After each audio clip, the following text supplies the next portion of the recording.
गई। विजय मिस्त्री बड़ा गांव भैया के द्वारा पुरस्कार, सर्दी के भी धन्यवाद। कोनो में हरारू को मरद चूड़ीहार मिल गई, लेकिन चूड़ीहार का साथ साथ तनकी लगावत भी रहे, ठकारी मिटावत रहे। और रोज तो चूड़ी उड़ी बेच के आवे, टिकुली कुली बेच के आवे तब लगावे।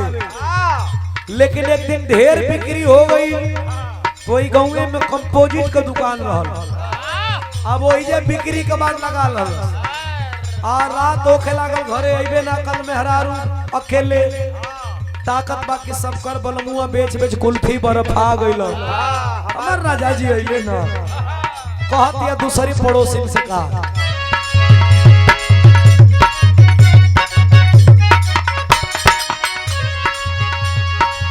टिकुली का जर लेके घरवा से गइले,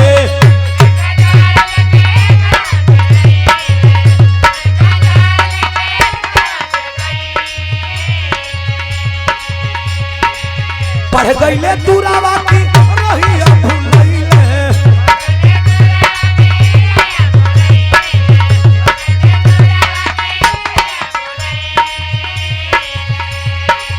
टिकुली का जर लेके घरवा से गईले, पढ़ गईले दूरावा की रहिया भूलैले। चूड़ीहार पियावा, चूड़ीहार पियावा, चूड़िया बेच के ना अइले।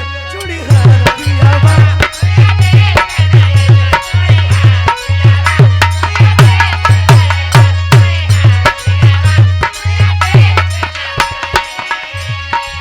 पढ़ी गईले दूरावा की रहिया भूलैले।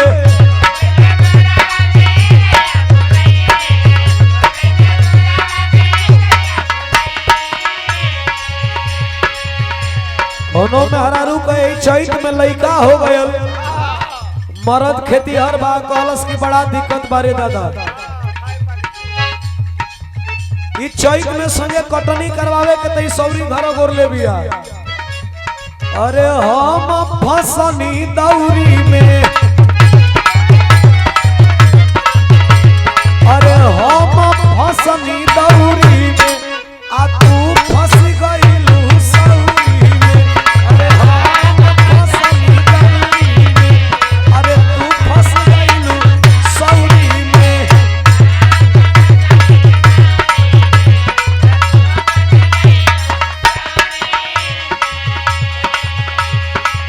खटत खटत फर गइल दहिया पूरा मोर अमहौरी में।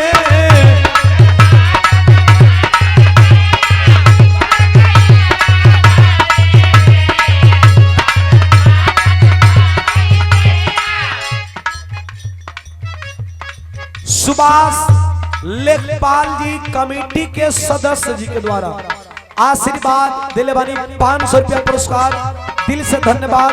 आशीर्वाद की कामना था जिंदगी। और हमारे पप्पू भैया मिस्त्री जी आपके द्वारा बाबा साहब के मिशन गीत के लिए दिया गया है, दिल से धन्यवाद। आशीर्वाद की कामना था जिंदगी। सुनी सुनी अरे खटत खटत फरल दहिया पूरा मोर अमहौरी में।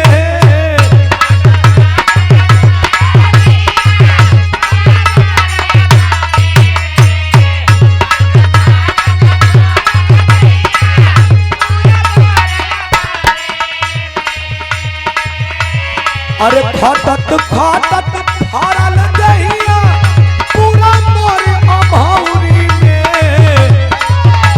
अरे हम फसनी दौरी में, आ तू फंस गइलू सौरी में। हम फसनी दौरी में, आ तू फंस गइलू।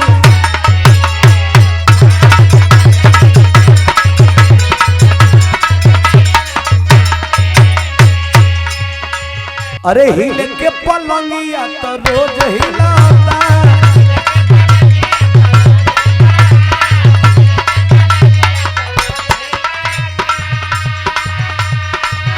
माने में हरारू कहती कि पलंग हिलाता ओकरा में कोनो दिक्कत, बाकी ऊ भातार में न मजा नहीं रहता।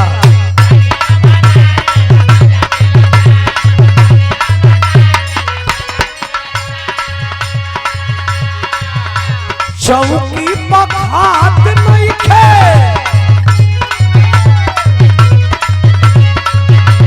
चौकी पखात नहीं खे सही से मिलनवा बलम के बांगुड़बा बेलनवा बलम के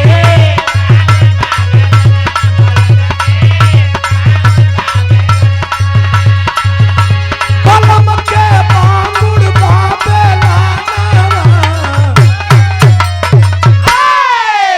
हम तो यो कहतनी कि हम बलम को कोनो दोष ना रहे उ कुल दोष शर्मा जी के बा ऐसे उ सरबो जी के दोस्त ना रहे काहे उ लकड़िए ओद रहल कांच हां जस जुखा तस बांगुर होके अच्छा 10 झूस का झुका 10 गोलियात जा अरे बाप रे बाप ए कि बलम के बांगुर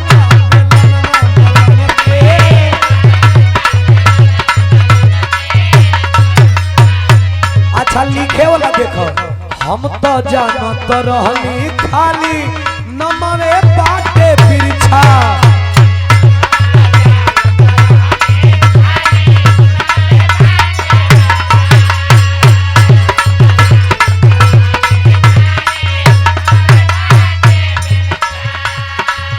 माथा गरम भइल जब बेलनमो देखली तिरछा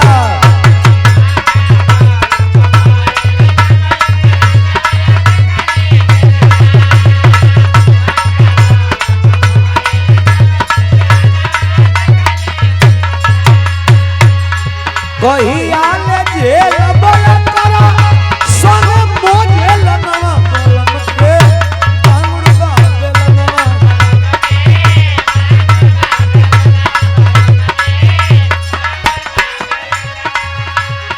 बाटे बड़ी तीर छोड़ देवारा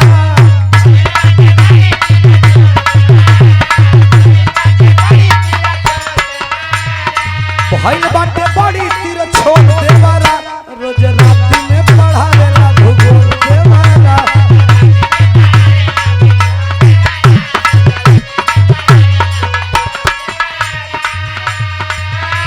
इहे दुनिया बतावे गोल गोल देवारा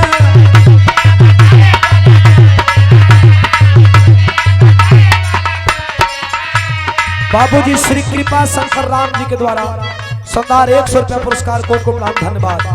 अरे दुनिया बतावे गोल गोल देवारा रोज राती में पढ़ावेला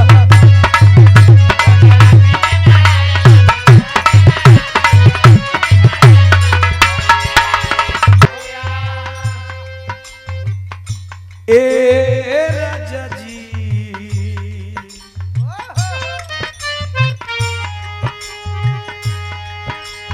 राजा जी राजा जी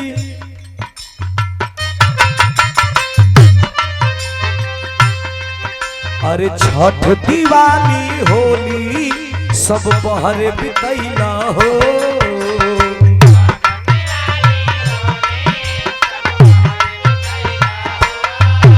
जय हो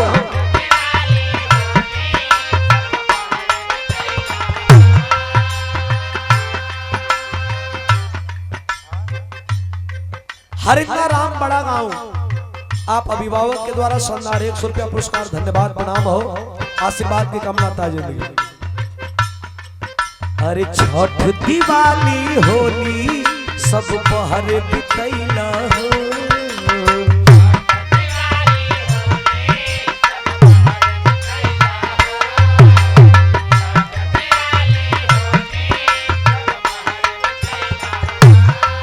हाँ हाँ कितना नी हो रहा कैली तब हो ना अइला हो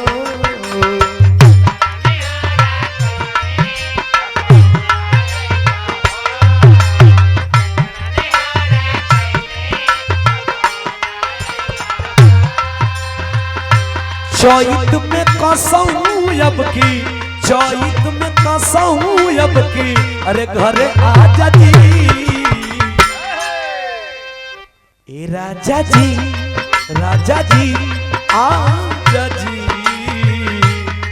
राजा जी राजा जी आजा जी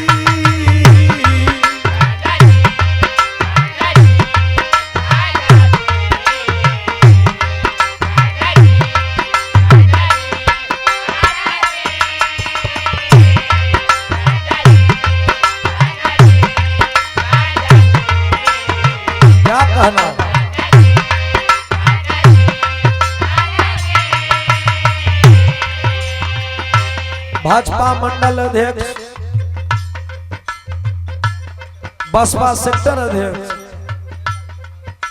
सुहेलदेव पार्टी के सदस्य और समाजवादी पार्टी के समर्थक डॉक्टर पासवान जी,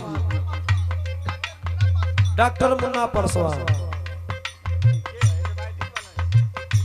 देखा है मैं कौन बहुत बड़ी बात ना, दवाइया में कोनो दवाइया एंटीबायोटिक खोले कोनो में काम करे ले, बुखारों में काम कर ले, सर्दियों में काम कर ले, दर्दों में काम कर ले, जुलपुत्थी में भी काम कर ले। ये एंटीबायोटिक वाला में कोनो बड़ी बात नहीं है। हाँ ठीक है, का हो चैत में कसहूं अब की, अरे चैत में कसहूं अब की घरे आजा जी, राजा जी राजा जी आजा जी, राजा जी आजा